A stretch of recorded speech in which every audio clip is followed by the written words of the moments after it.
Mm-hmm. You know, on his side, I think he would have seen her as that annoying younger sister type thing, but obviously would have seen the potential too. So I can see him mentoring, older brother, friending type relationship, like from him. And then once that was established, her crush would go away, they become friends. I can see that. I Okay. also think it's really important that they would have been together during the war because they were working in the same place, doing the same type of thing. Lots of other people, like Remus, got sent to do missions and separated from the group. The two of them would have been together, and it would have been like a way to keep, just like Harry, Ron, and Hermione had each other, they had each other through this, you know? So I'm gonna say my thought on Kingsley and Tonks is actually kind of funny. And I know it's very specific. If anyone has ever seen Brooklyn Nine-Nine, there is a character who is the chief of the police department. And he's very dry, sensitive, dry-witted, straightforward, by the book, barely cracks a smile unless he kind of has to. The ultimate good guy character. That's a little, but a solid man. And there is a young girl who is somewhat still new to the force, super, super excited about being like Hermione level smart. And like she studies everything about being a police officer. And she worships her captain. Everything he does, she's like, one day I'm going to be like him. I'm going to do anything he asks because one day I'm going to be like him. Like she absolutely wants to be him when she grows up.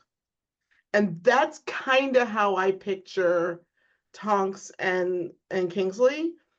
And which I think it's funny, we're calling him by his first name and we still call her Tonks. She was Lupin by the time we lost her, but whatever. Well, Yeah, that's how I picture their Nymphadora, relationship. okay? I do. I don't. I never saw anything romantic. I thought of it very much as almost a hero worship level, kind of mature. And he looks at her kind of like, kid, you're gonna make it. You know what I mean? Like, I'm gonna help you get there. And I totally can see that happening, but I think it was probably more near the beginning. Like once they become comrades in arms, so to speak, like the war is going, Mad Eye's been killed. Like the two of them, I see that transcending age and difference of experience. And like Lydia said, they're new to the order, they're kind of the outsiders.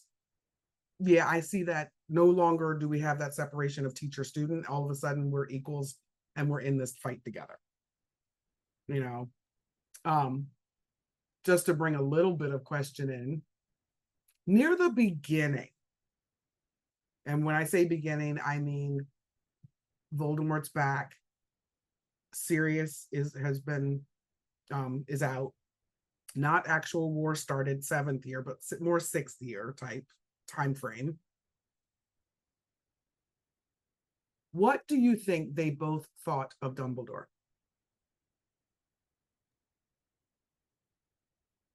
I'm gonna generously say, Lydia, you're our guest. You go first.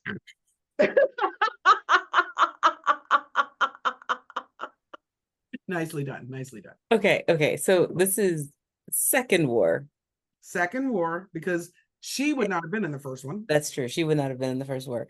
I'm gonna say that that I would say that they think that he is that he's a puppet master.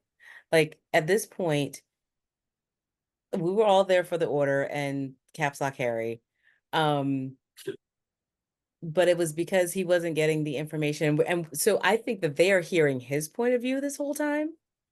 Obviously not getting any of Dumbledore, but also it's that, okay, we're going on these missions. He's doubling as a bodyguard or as one of the guards for the Muggle minister.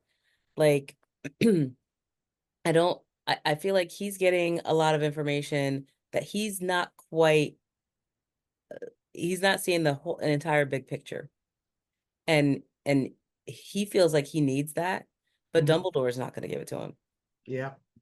Um, and Tonks, I mean, I think that she's too young to be too upset at Dumbledore, but also like, hey, Harry needs some help. And Dumbledore, you need to give him some help. You need to give him some answers, damn it.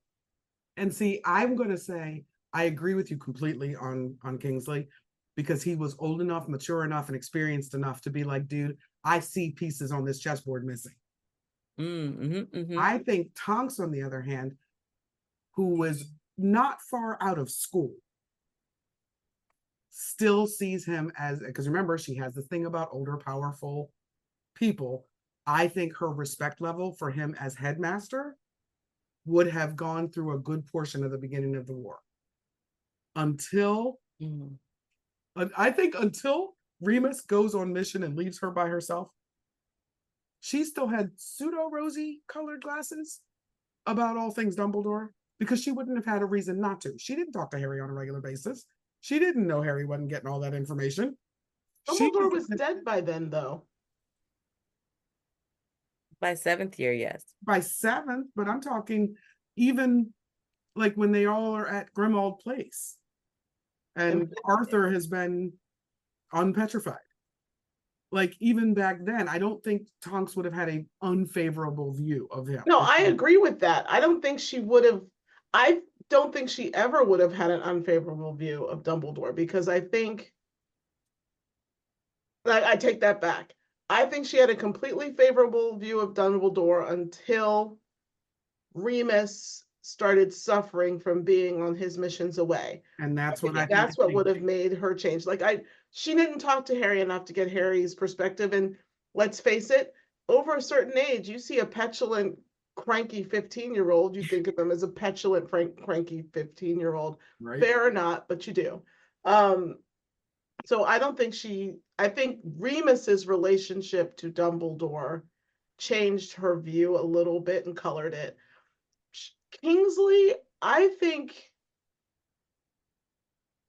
strangely enough, Kingsley had known Dumbledore long enough that he never fully trusted him, because from a ministry perspective and working in the ministry, you don't trust Dumbledore because you know he's holding his cards to the vest, but you trust him enough because you know he's still on the same side. And I think that's how Kingsley looked at him, because he worked with him long enough to know the man is difficult. He's never going to tell you anything. He's making the ministry a little bit more difficult, their job. And so I think it was a begrudging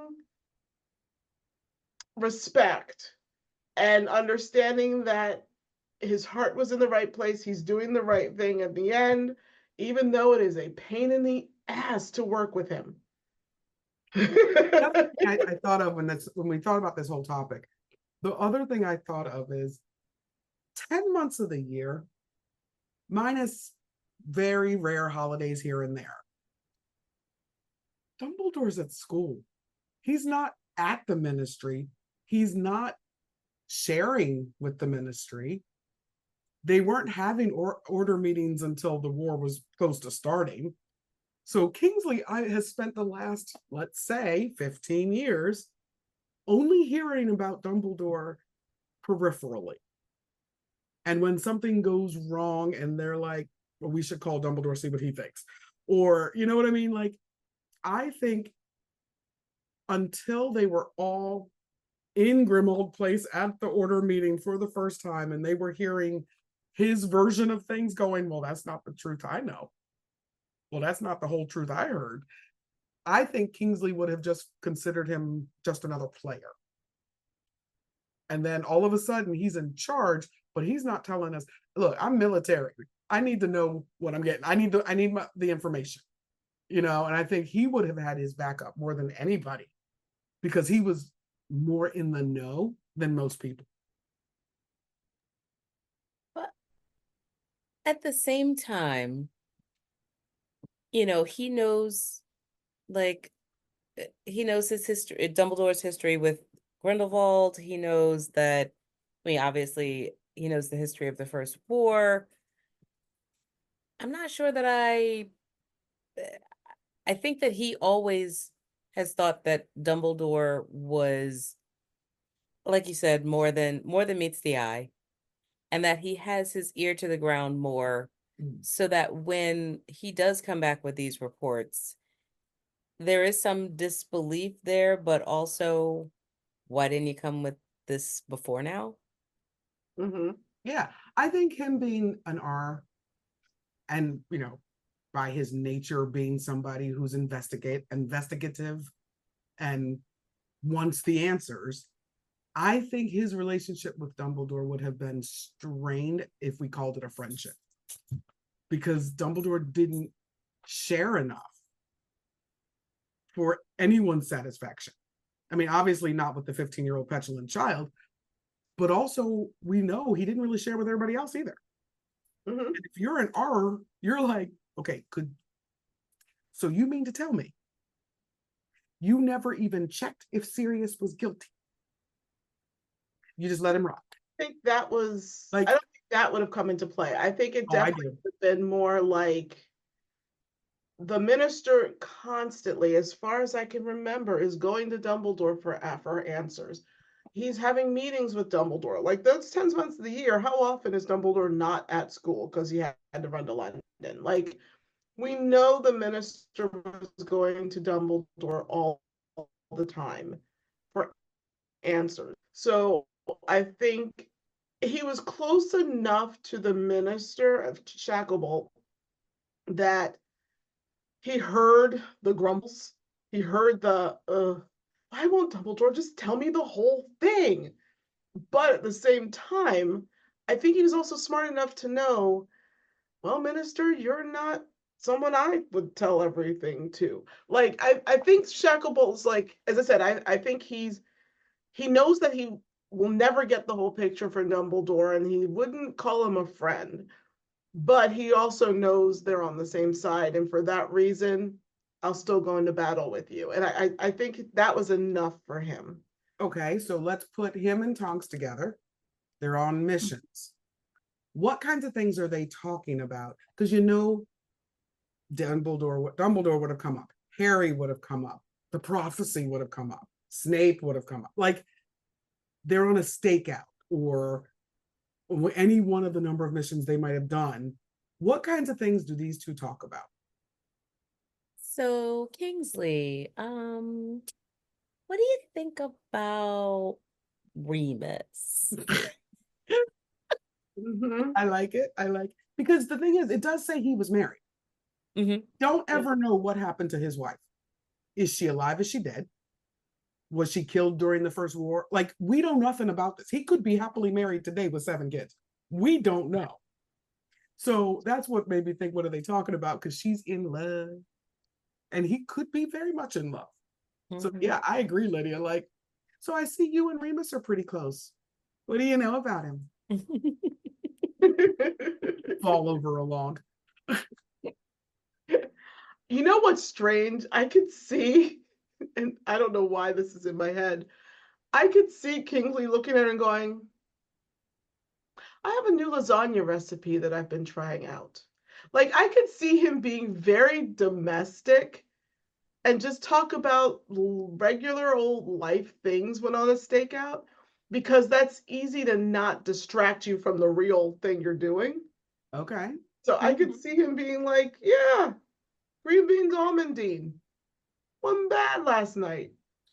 My So wife is he is not that guy. 10-ish years older than her. Let's say 10 to 13 years older.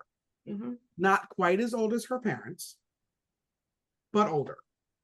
Do you think he was friendly with Ted and, like, because he's so pro muggle, not just muggle born, he is pro muggle. Do you think he and Ted would have had discussions or been closer in friendship, and that kind of made him uncle-y, big brother-y to Tonks? I'm trying to imagine.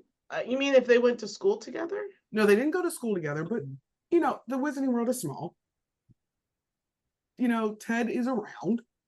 Andromeda's around. I They just go don't to see them in they're the in the same same circle. circles. I think they would be in the